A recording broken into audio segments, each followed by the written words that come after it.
So first of all, thanks very much to the organizers for the invitation. I'm really happy to be here. So today I'm going to be talking about this reproducing the orbital parameters of evolved post-interaction binaries, and particularly focusing on these unexpectedly eccentric binaries which contain post or current giant stars. And this is kind of an overview talk, like it's not going to be absolutely everything in there. I think this is a pretty big topic, but I'm at least going to hopefully motivate you to see that there are a lot of these binaries which are eccentric, and we don't really know why. And there have been a bunch of people that have tried to explain it, and it's at best medium successful. So here is the plot. I think we've already seen this a couple of times now so far, but here we've got the orbital period on the x-axis, and we've got the eccentricity on the y-axis. This blue contour is showing what the models roughly would predict, kind of like from population synthesis. And then all of these different points are a variety of observed systems, which are quite clearly quite different to the models. So you can see particularly that you have a lot of these systems from around about 100 days to about 10,000 days, where you have quite significant eccentricities, which is not expected. There are all sorts of different stars in here, but one thing that they do have in common is they contain either a giant or a post-giant star, and most of these systems have interacted. And so I guess for this talk, first of all, I'm going to break down the observations a little bit, and I'm going to go through various different evolutionary phases, and then I'm going to move on to the theory side and talk about some possible explanations. And the crux of the problem basically is when you have a giant branch star. Here's just kind of like a Kippenhahn diagram of a one-ish solar mass giant star. It's one-ish solar mass, and this black line is showing where the convective envelope is. So this is up to the main sequence. Here we have the giant, and here's the dredge up happening on the giant branch. So you have these deep convective envelopes. This is for low and intermediate mass stars. The star becomes radially extended. You have this deep convective envelope. You expect tidal dissipation via the equilibrium tide to be very strong, and that's why we would expect these tide systems to be circularized.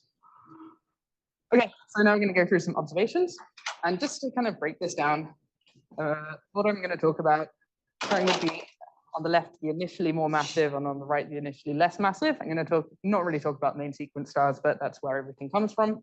Then I will mention some RGB main sequence stars, some AGB main sequence stars, some white dwarf main sequence stars, some white dwarf RGB stars. And I will also mention SDB plus main sequence. These SDBs are where the mass loss has been so extreme on the RGB that it strips the star. And I will also mention these quite new class of objects where you have a SDB plus white dwarf, but in a wide orbit. So just so you know where we're at. And then I also kept like a little diagram at the top here for all of the observations, just so we know where we're at.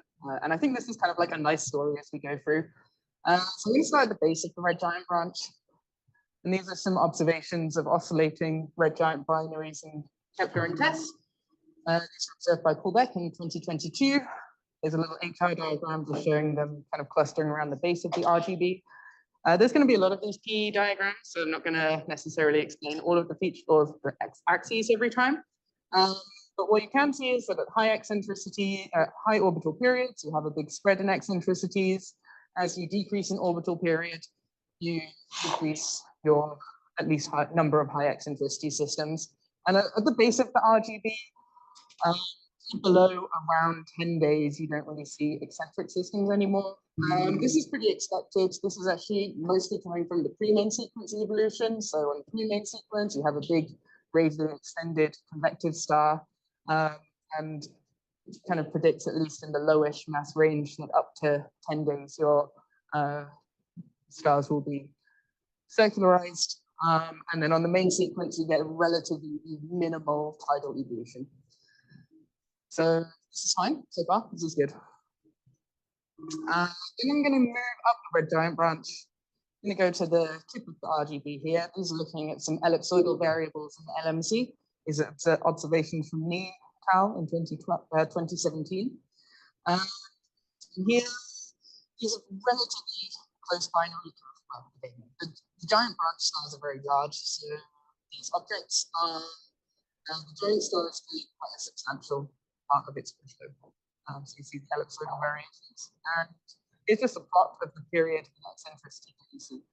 So you can see that, you know, sort of like above 100 days, seeing eccentric systems, but then in the range of a few hundred days, you see quite a few eccentric systems. So this is already quite a bit changed from the base of the RGB, where everything was circularized for around 10 days. So you can see that quite a bit of circularization has happened.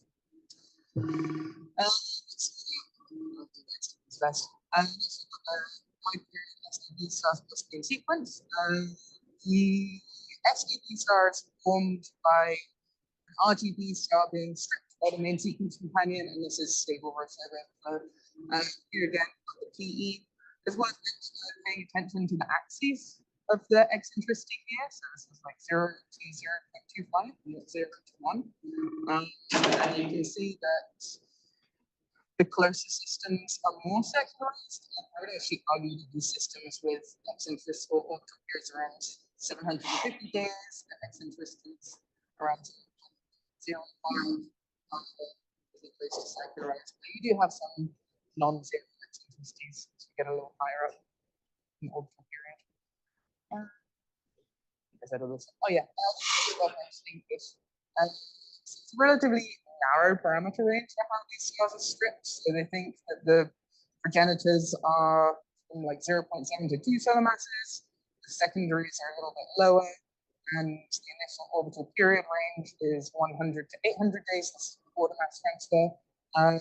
And the only way that these masses and periods are similar to the mass transfer models where about 5% mathematically. Next, we've got the post-AGB stars. Similar pattern. These are observations from Glenn Newman in 2018.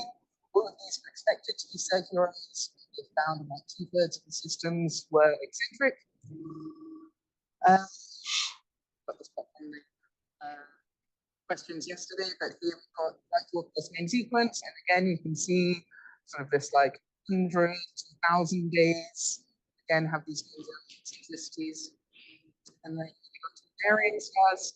You've got a white dwarf primary and RGB secondary. And again, you have a lot of systems from like 100 days to 10,000 days, which are in eccentric orbits. These are kind of interesting stars because I think that there's been some interaction with the AGB companion. So you see all of these chemical peculiarities and sort of like giant star that you're observing has been enriched with less process elements. And these are also predicted to be circularized. There's also another problem with these barium stars in that they're expected, like it's quite difficult to fit the former AGB star within this orbital period range. So it's also difficult to fit in the orbital period distribution. And then you've got these hot subdwarf B plus white dwarf / neutron star systems. These are quite new. So there's one published so far, but I don't think it's alone. Can't say more than that, really. This has an orbital period of about 900 days. The companion is some kind of compact object. Initial mass is expected to be around 1.5 plus or minus 0.5 solar masses. This has gone down a little more. It's got an eccentricity of 0.36, and it has a separate B star. So if we put these pretty much all back in together, it doesn't have the large white dwarf plus neutron star. So you can see that these are a lot of these are from different evolutionary phases. Different evolutionary phases, but they're all sitting in a roughly similar region of this period eccentricity diagram. So then I'm going to go through some explanations. I have loads of time, so we'll be quick. There have been a few proposed explanations. One, I'm going to go through everything, and I'm going to go through everything in major detail, but I will mention these ones. So we've got crazy envelope interactions, white dwarf apocalypse, tides, triples, maybe. What's the game? Triples and eccentric mass transfer. The idea of the crazy envelope on the AGB is that if you have an AGB star in an eccentric orbit, the companion gets close, have some kind of enhanced mass transfer during the eccentric passages. This allows increasing distance to the star. This drives jets. The main thing to look at is this bottom plot here. If you compare, you've got one model of the tides here, one model of the tides in the grazing envelope. And if you just have the tides, then you expect the system to be relatively circular for 1,000 years. But if you include this grazing envelope interaction, then your eccentricity hardly decreases. So it goes from 0.34 to 0.325 in the same amount of time. So this mechanism doesn't really increase the eccentricity, but it does slow down how quickly the eccentricity decreases. One problem with this is that you would expect a significant amount of circumbinary dust to be formed, and this isn't really seen in the observations, and it's certainly not seen in all of the observations of all of these objects. With this, would you expect the larger spread in eccentricities at small periods or at high periods? So I really am not sure. So I think what I got from this suggest is that the eccentricity just isn't really going to change that much. So I guess, or at least during the AGB evolution, so it just stayed roughly the same as it was going into the AGB, and then it presumably is going to depend quite a bit on the initial eccentricity as well, which usually comes from the distribution. Yeah. But so this is just like to slow down the tides at least. These whiteboard matrix. This is Robert started in 2010. I think this is the expected distribution bearing size. Yeah, the idea is you have a small hit when you're reaching the whiteboard at this point. And this does kind of a nice job of like populating the region where we see these eccentric systems. This doesn't help the systems that don't contain white dwarfs yet. So there's quite a few white dwarf systems. And it's also a bit difficult to do this with cluster observations of planetary nebulae, so the white dwarf would be kicked out of the cluster system. Tides, I've actually done some work on this, not so problem, but I will talk about some of the stuff that I've done. So I'm going to go back to these giant stars in the LMC. These are actually free mass transfer systems, which is why I thought they would be a really interesting example to look at, so you can try and constrain the tides without having to do like messiness of mass transfer. Get a bunch of distributions here. These are just the observed data. In blue are the circularized systems that they observed, and in green are the eccentric systems. So you can see that the eccentric systems are in wider orbital periods. The eccentric systems are also mostly and that's actually the crux of the problem with these observations. I'll mention that in a second. And one thing that I did notice is that I think this probably just comes from I don't know, but they tend to have lower effective temperatures.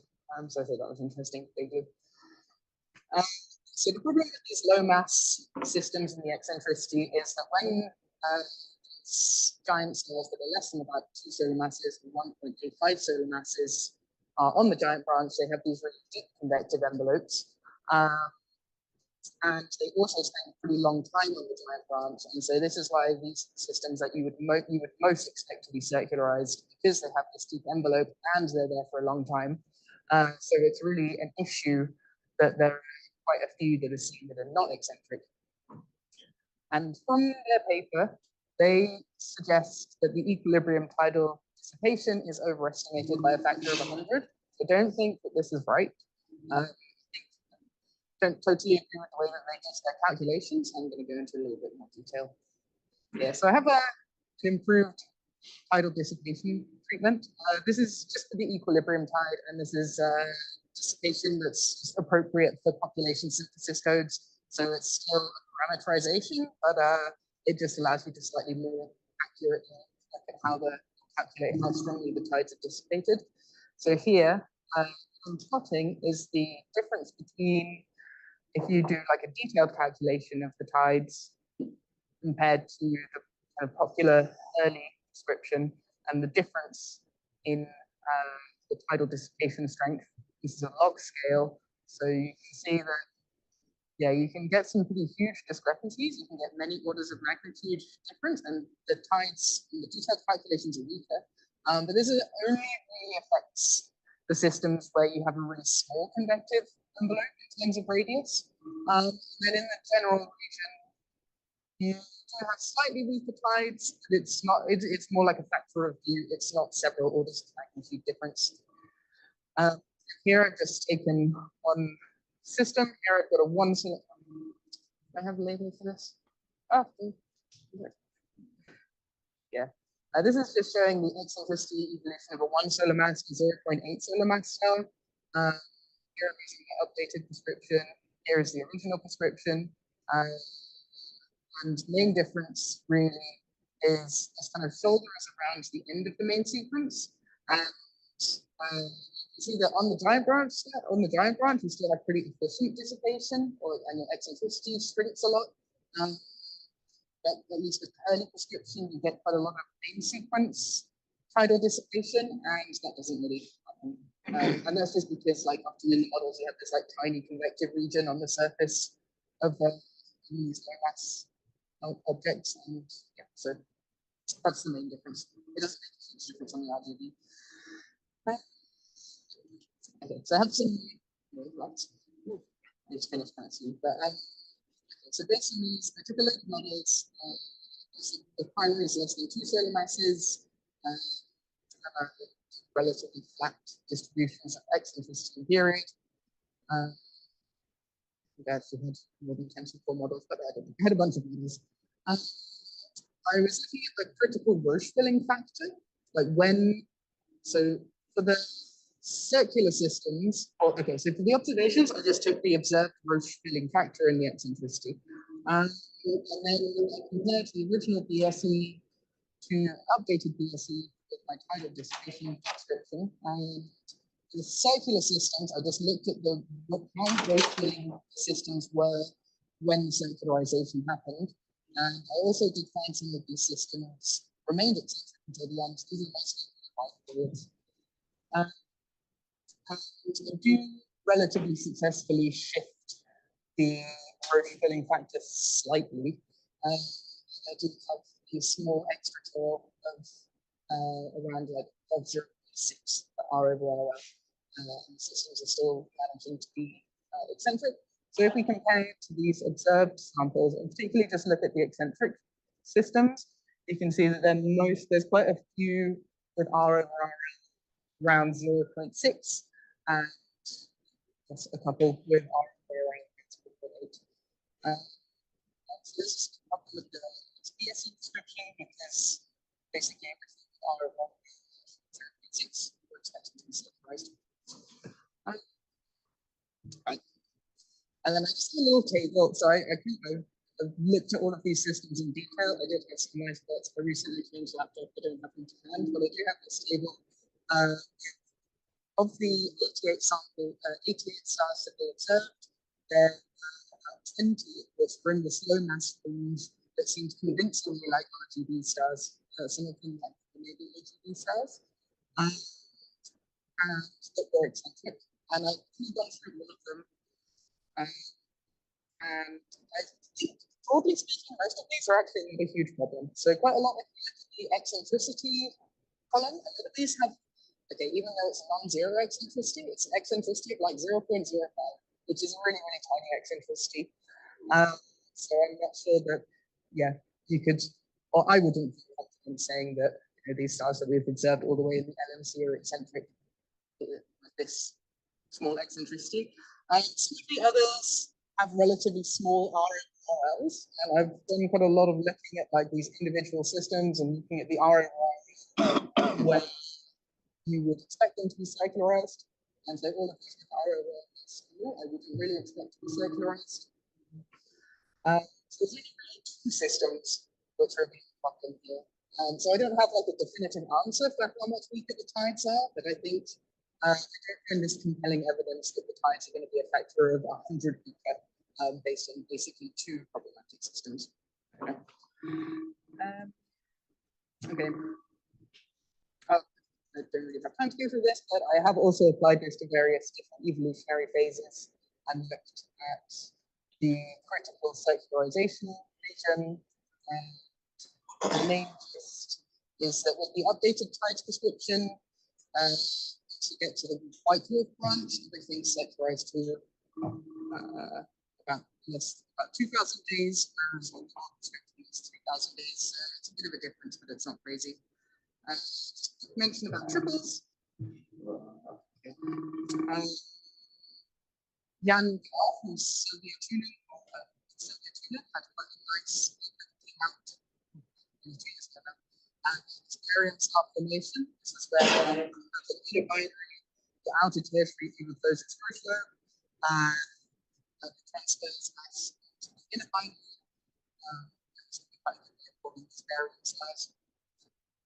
This is kind of exciting. It's got some period distribution problems. They have to be explicitly at eccentricity distribution. So naturally fills this gap in periods of 1,000 days.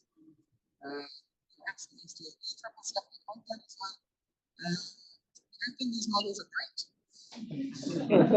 But I do have some STB plus main sequence where they pull apparently through stable Rosberg overflow and some of these systems with AU about 1 AU, or the same matrices about 1 AU are coming out with eccentric orbits. These seem to be from the cosine mechanism. There are a bunch of reasons that I don't believe this. I list kind of here. There's time to give any moments. I'll ask about it. I'll come back to it. And then just a quick mention about this eccentric mass transfer prescription from Adrian Helium, which is, I think we decided would be the state of the art. It's also not perfect. Yeah, I'm kind of out of time, but in summary, the type should be effective at circularizing these binaries with giant screens and largely the envelopes. Systems with higher eccentricities, and so far suggested explanations maybe we'll deal with one area or another area. One thing I'm wondering is if there is one solution to this, or many, but I'm kind of wanting to pass it back to the next so thanks very much. I think we have a couple of minutes for questions.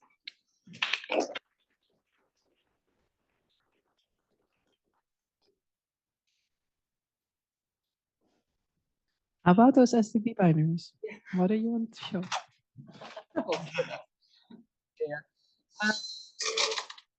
So so I have these post-Rosberg systems. Okay, so the problems with these models. Oh yeah, so a good thing, I know that it's definitely from the cosine mechanism. So I know that this is a hideous little plot, but black solid line is showing a semi-major axis. This black dash line is showing the radius of periastron. There's a bit of a sampling issue here. You can see these clear oscillations. Also, if you look at like the relative inclination, that's flipping the eccentricity is changing. So that's all cool. So that's nice that they came out. The reasons I don't believe it is there's not very many of these. It's pretty difficult to convince the code that a giant star should go through stable mass transfer ever. So that's just an issue, and I don't really believe any of the results that come out because of this. One of the other problems is that the systems quite often go through some kind of like dynamical instability, and you have to use an n-body integrator to look at them. And then I think it just gets like kind of chaotic and difficult to reproduce, very sensitive to numerics, difficult to characterize, hard to have any meaningful statistics. And the biggest problem is mass transfer is assumed to be conservative, which then for an STD where you're removing like a huge amount of mass, just stripping it, you then end up with this huge primary. So I also didn't do for that reason, but I thought I'd mention it because it was like the first time I've ever done a calculation where I managed to get an eccentric post-mass transfer system. So I'm going to look into this more. This is really new. I actually found it by mistake when I was doing something different, and I was like, oh, well, I'll mention this now. So, yeah. This is related to the slide you didn't get to show. I was curious to hear about what issues the state of the art for eccentric mass transfer. Yeah, great. have. Cool. Yeah, so we kind of spoke about this, right? So this was an update from the Sierpinski model where you have a very eccentric orbit and then your mass transfer is like a delta function. And that has a problem that then when you're at very low eccentricities, I think if you're at 0, it just crashes. If you give it a minutely small eccentricity, then this black dashed line is showing the time evolution of the eccentricity, and it actually excites the eccentricity, but that's almost definitely not something that should be happening. And problems with this are one, that you assume that the mass transfer is conservative. Like, I think that's a huge problem, because most of the time we don't think the mass transfer is fully conservative. That's a huge problem about this. But as Sylvia mentioned as well, you typically need huge mass ratios for this to work properly, or quite big mass ratios. Yeah, no, in the derivation, there's the assumption that the mass ratio is very large. Yeah. And I think a mass ratio, like my student looked into it, and the methodology is okay if your mass ratio is above 10. Yeah. Then it's kind of hard to convince yourself that it's still stable mass transfer if you're above. I know. Yeah. This is just from my place having to for a few years, just before he left academia, and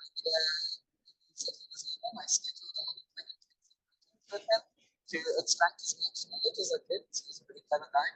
And his paraphrase quote was, well, it's an improvement on previous work, it's still very crude, and it's by far the second most egregious assumption that we're making. Yeah.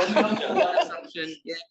So we do something pretty awful when you have emerging neutron stars or black holes. So you basically kind of like artificially inflate them just for the last few orbits. Because post-Newtonian corrections, it takes a huge amount of time to do the building spiral properly.